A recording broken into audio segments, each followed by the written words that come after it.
So in this presentation, what I'm doing, or I'm planning to do, is first give some context of AI in the supply chain and some focus points. Talking about probably things you already know, but we are all talking about AI. There is a reality that the AI is starting to transform the global supply chain. And there is also a shift, or we will be witnessing a shift from descriptive AI to prescriptive, from descriptive to prescriptive, and lastly, autonomous sort of way of working. The Oracle presentation was very focused on the autonomous artificial intelligence or autonomous supply chain based on Agentic AI or application AI, as a new name came up into the picture today. There are also expectations that significant value creation can be delivered from the utilization of AI in the supply chain. So from a contextual perspective, what we see is that we are operating today in a highly volatile context when it comes to supply chain. Everybody reads that on the news. We are having problems with whatever supply chain process is coming from Middle East, or even from Far East, or even from America to and from Europe.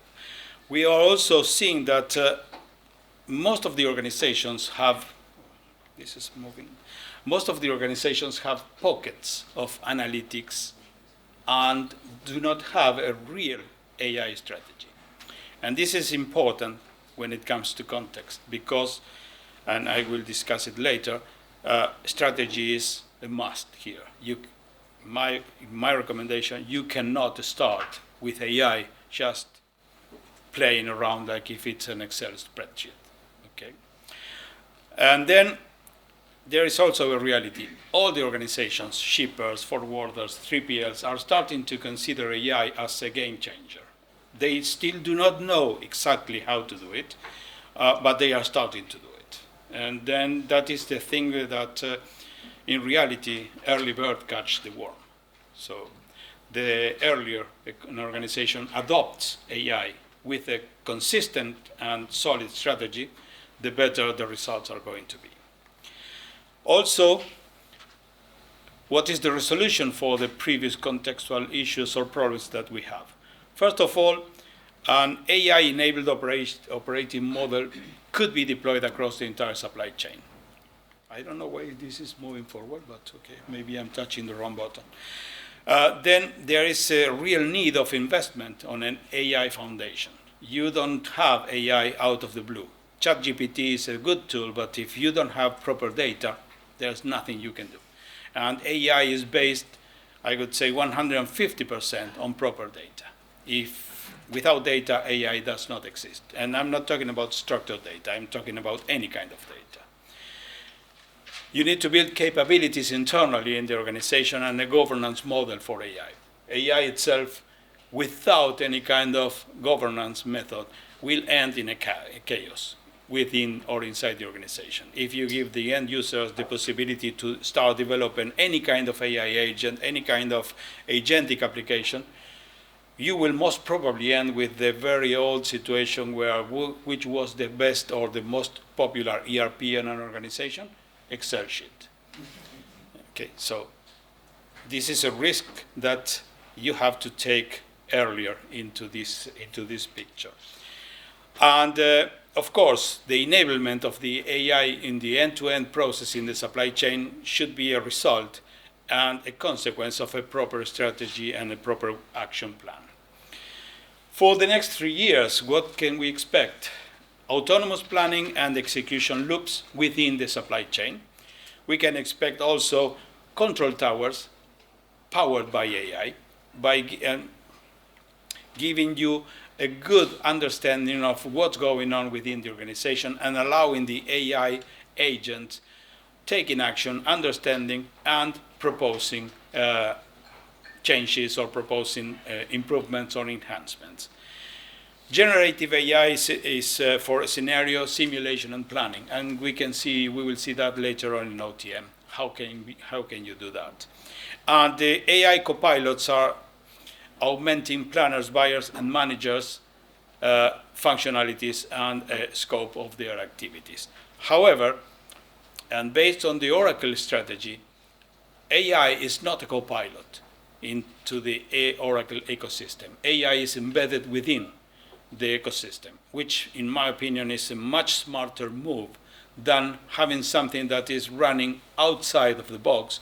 You have to feed it and then receive back the results and do something with those results. So that is the context. We can go through questions later on, but what about OTM? And that is the key point of this conference, or this OTM SIG. So a typical day in an OTM user. I don't know how many of you have been using OTM on a consistent basis, and probably you will feel yourselves identified with any one of these issues that are typical. There are multiple challenges that users face on a day-by-day when they are using OTM.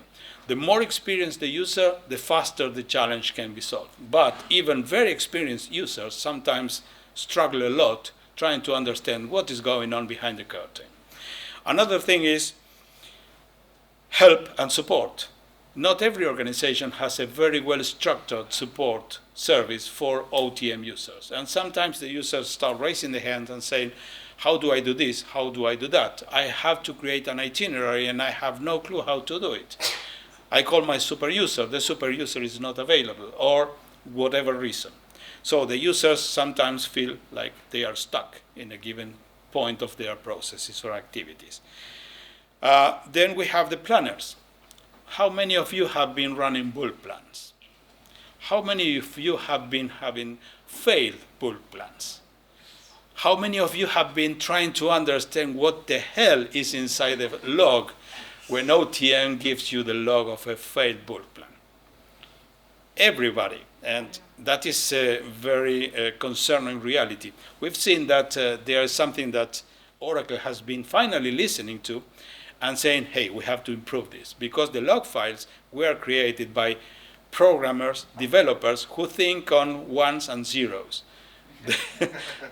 They don't think on the reality of an end user who has to read that log and say, I don't get a clue on what it says here. There are also problems with the service providers. OTM is an external information hunger system. You need invoices from the suppliers, you need PODs. In some cases, you need CRMs, you need bill of ladings, you need packing lists, you need cargo manifest, whatever. And in OTM, you have to ingest that information, apply it into a process or into an object, and then make it work. It's not just as simple as, oh, I have an invoice here, then the financial settlement works, just because. And there are also problems that are related with that understanding of the documentation, which can be, in my opinion, can be facilitated by the introduction of AI agents or AI solutions. I will show you later on, we did a couple of things in Accenture about that. But all of this means time and means a lot of money sometimes. You have delayed shipments, you have delayed plan, you have orders which somebody forgot to plan, and they are there somewhere waiting for a planner to take them and run them. So when the users face a lot of challenges, when those challenges have a toll in time and an impact in costs, the level of complexity is high because it is related with volume of data and with the data to be processed and analyzed, then the situation gets even worse. If you are using OTM for a very basic operation, let's say you are in a distribution center and you have, I don't know, to process 100 orders a day, I could say you are in a comfortable situation. But if you are running a hub or a distribution center with thousands of orders, with hundreds of shipments, where you have to deal with the shippers, with the carriers, with the tendering process, you need to spot bid and stuff like that, then the problem gets bigger and bigger. And the planners get, I would say, stressed, and they live sometimes in a nightmare. So there is another problem, which is the silo. You are dealing with the transportation, but sometimes the problem is upstream or downstream. And you don't have control on those upstream or downstream parts of the process. There are also many organizations who lack resources with the level of knowledge required to deal with the complexity of problems in OTM. And then you have frustrated users who, at the end of the day, pick the phone, call a carrier, organize a shipment, and get things done out of the box. And that is something that I've seen along these many, many years implementing. I was working in Kuehne + Nagel for 14, 15 years, so I've seen this from both sides of the counter. And finally, there is one thing that you have to take care of. Competitors may be gaining advantage if they realize that they have a problem before of you, and then they are adopting strategies that are related to enhance and improve the functionality. We have come in 2022 with a stupid idea. We took the Oracle Digital Assistant, strip it out, because, to be honest, the digital assistant was, when it comes to OTM, completely useless. It had only two skills. Where is my shipment? Where is my order? That's it. Something that adds no value and nothing like that. But it gave a very good framework to start working with.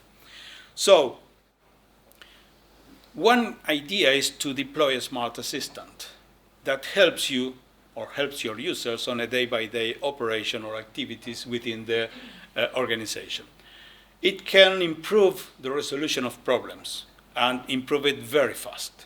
It can also reduce the time required to understand and diagnose problems or issues.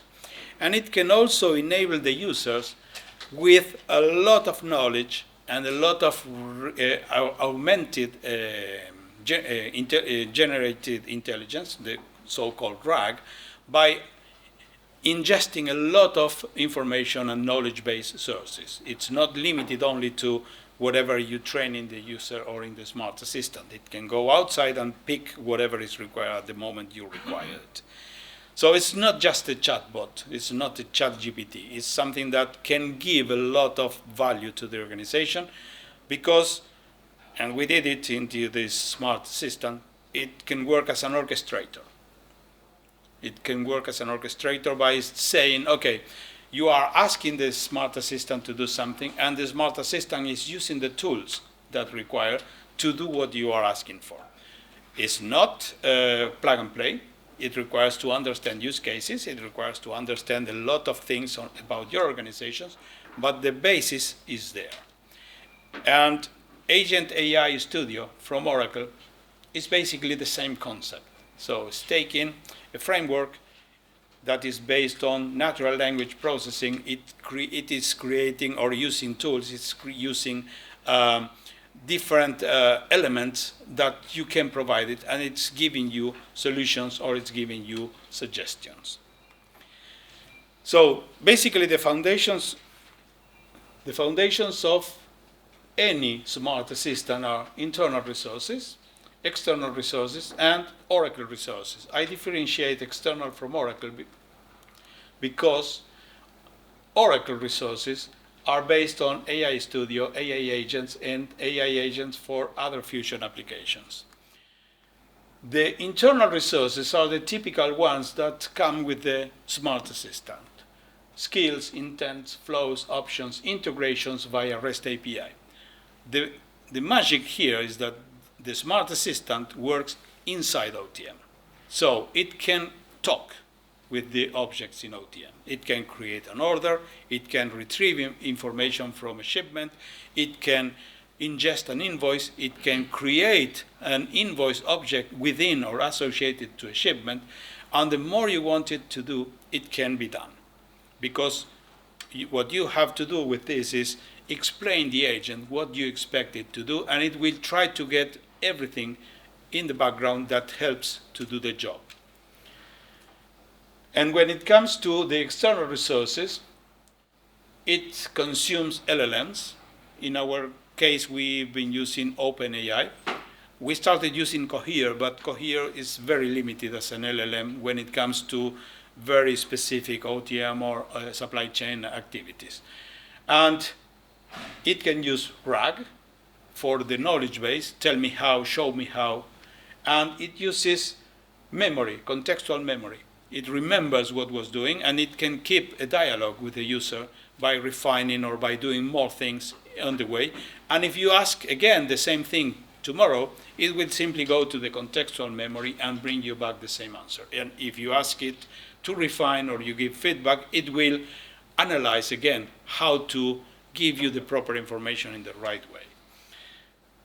And it uses AI agents, or can use AI agents, calling other AI agents, and it can use AI tools, which are agents very specialized to do something, like, I don't know, go and find me something into this specific database and then process that information and bring it out and send me or create me an Excel sheet, stuff like that.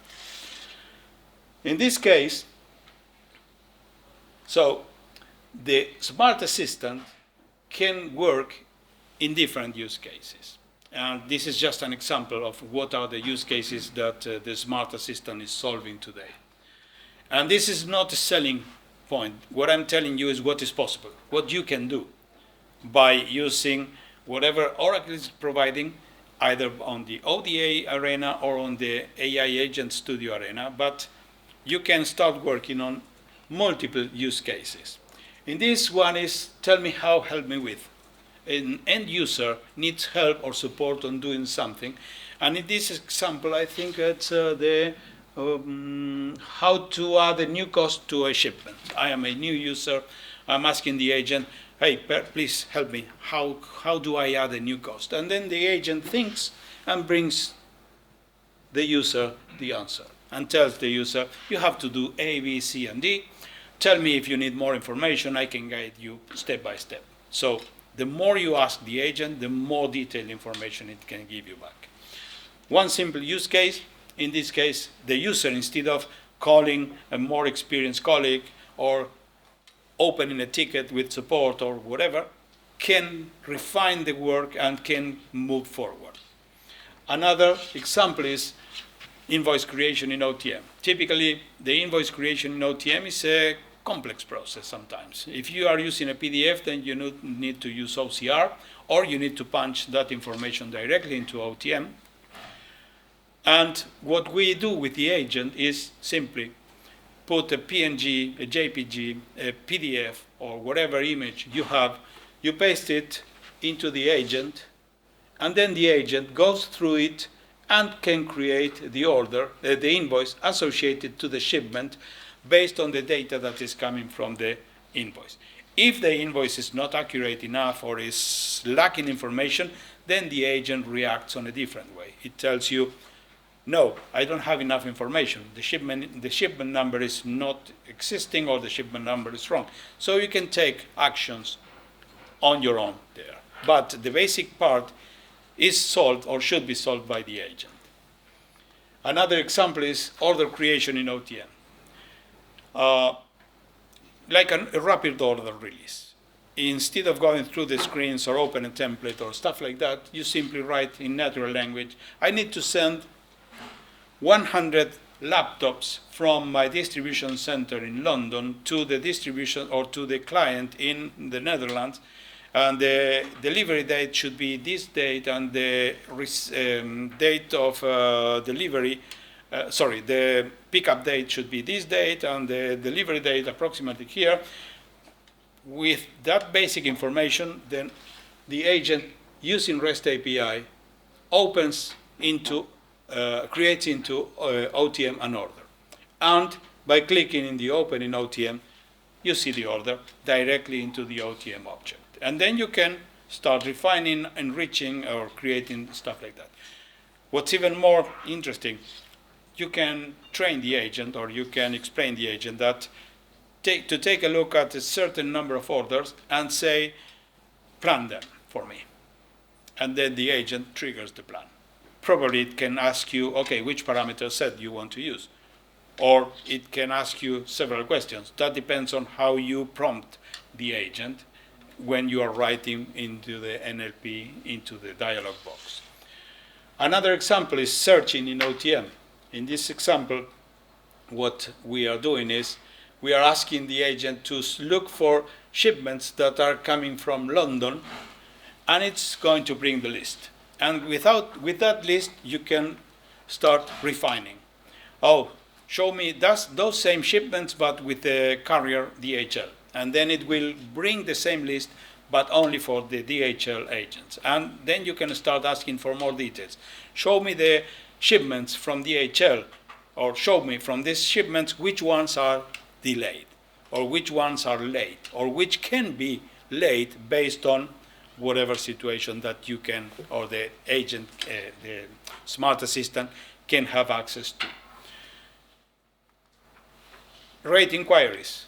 That is something that is coming with 26B. We have this since 2 years now. But it's something that is not quite complicated to do. The complexity depends on the level of sophistication you want to obtain. If you just want to see rates for shipments from A to B with a given package, number of packages, or with a given carrier, or if you don't know the carriers, just bring me everything you have, that is something you write typically using natural language, and it brings you the rate offerings or the rate records that it finds that can comply with the request you are putting. And from then on, if you can see in this screenshot, everything in yellow is a link that opens the object in OTM directly. So that is where I say some of the magic is there. You are inside OTM. You don't need to go out and come back. You don't need to send information out and bring information in. You are always running everything within OTM. And that gives you a lot of productivity, and that gives you a lot of control on what is happening, because you are embedding the OTM security in the utilization of this digital assistant. And you are giving the users the possibility to do things without going out of the boundaries. Okay? And finally, diagnostics. We did this, we developed this 1.5 years ago, approximately. And now in the last enhancement we did,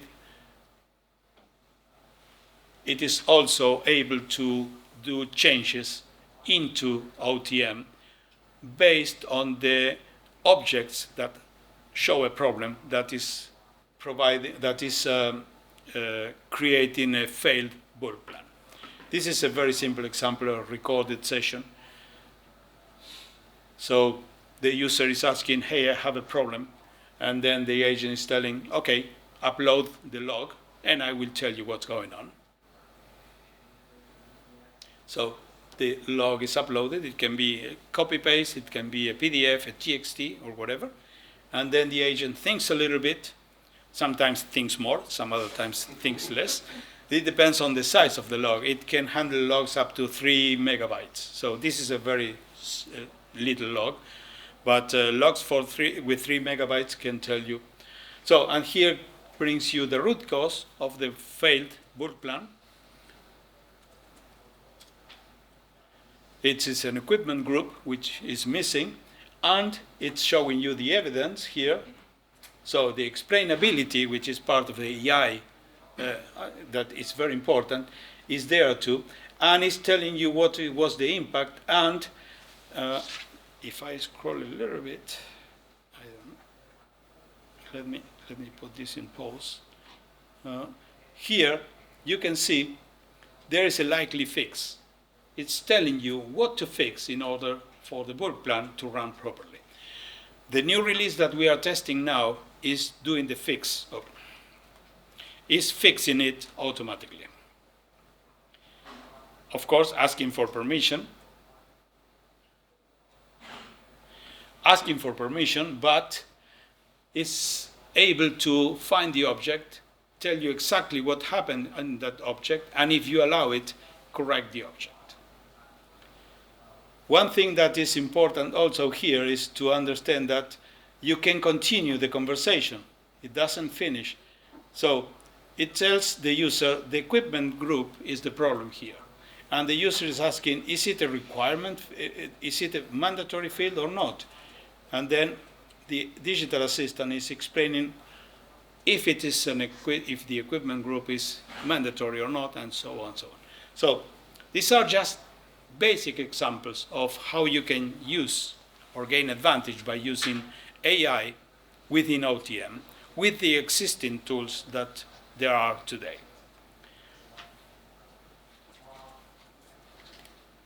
In summary, and out of the box, today we are listening, or we are understanding that Oracle is coming with, in 26B, with the diagnostics and with the rate inquiry. There are a bunch of other agents coming soon in next releases. I don't know what is the roadmap or the timeline for those new agents. And it is a matter of your decision. But as Srini said, they are giving you a framework, a set of templates, a set of tools. You use them or you develop your own. In the case of the diagnostics and rate inquiry, it is interesting the part of the suggested plannings that can come with the not only with the diagnostics. You can develop the rest, or you can use the smart assistant, a smart assistant, to run a lot of different functionalities that, in my experience using OTM for many years, make a lot of sense. And this adds a lot of value to your actual processes in OTM. So the question is, why act now? And it's not because everybody's talking about AI. I'm talking about act now because AI is there and is, in my opinion, mature enough so we can start making use of real advantages and not just marketing and propaganda. I've been listening, I've been hearing about AI since 2018. At that time, it was just rumors more than reality. Today is a reality. LLMs are very mature. There are a lot of platforms that can be used. There is a lot of good understanding of what AI is about and how are the components of AI to be used. And there are also realities when it comes to context. The volatility is very difficult for typical users and planners to understand how to cope with. You cannot expect a user to become an expert on supply chain from the night to the day. He needs help. He or she needs. They need help. The AI can be there for that. The data volumes and the decision cycles exceed human capacity, and sometimes you need to deal with realities that are not part of your real, I would say, forecasting. You don't know what's going to happen tomorrow, so you need to react quickly. AI is there to help also. And one thing is for sure, early bird catch the worm, as I said at the beginning. The early movers are going to make a difference, or can make a difference when it comes to the market, not only because of their resiliency when it comes to supply chain processes, but also because of the speed and the quality. And finally, the more we wait to the more we wait to adopt and to improve when it comes to AI, it increases the transformation cost. It will increase the problem because you will have to react faster and without thinking what you have to do on a strategic way. And finally, 2 recommendations. Strategy, strategy, strategy. Don't think AI as an isolated thing. Go through strategy first. Then think big, but start small. Don't try to embrace AI as a global concept immediately. You have to start with a strategy, and then you have to adopt use cases where you add the most value to the organization. starting with OTM for all of us who are working in supply chain in the transportation part is a very good starting point, because in OTM you can increase productivity very quickly by adopting AI. And if that is part of a global or a higher strategy, then you can succeed on the way you are using AI in your organization.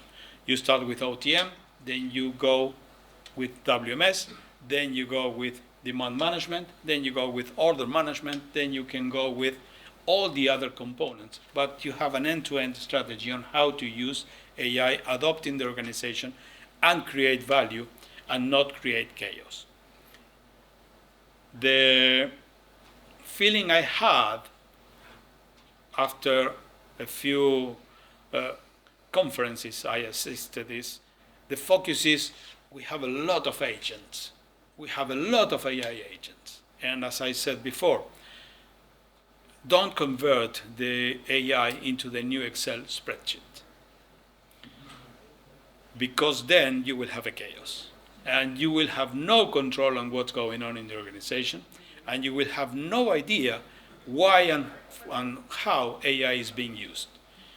I'm not saying you have to restrict the access. What I'm saying is you have to be on top, and you have to decide and define how AI is to be used in the organization, and then start using it slowly but surely, connecting the dots. Just a recommendation. So that is basically my presentation for today, and thank you, everybody. I don't know if you have questions.